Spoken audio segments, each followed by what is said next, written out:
হ্যাঁ বলুন। মাস দামোদর মাস চলছে, মানে যদিও অনেকে আমাদের পূর্ণিমাতে দামোদর মাসকে বিরাম দিয়েছেন, মানে পালন করে নিয়েছেন, তবুও রাধাকৃষ্ণ মন্দির করুণাময়ী মহান্তয়ী আশ্রমে 2000 সালের আগের থেকেই অনেক তিনি ঘাত প্রতিঘাতের ভেতর দিয়ে এই আশ্রমকে একার চেষ্টাতে দান করিয়েছেন, এটুকু আমরা দেখে আসছি, আর এখনও করে যাচ্ছেন একা এখানে সমস্ত কিছু।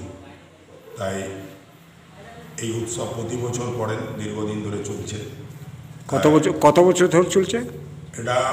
উৎসবটা 2000 থেকে চলছে, তার আগে উৎসব হতো, তো খুব বড় করে সুন্দর করে হচ্ছে, তাই এ থেকে। আর এখানে বাবার ভক্তদের সমাগমন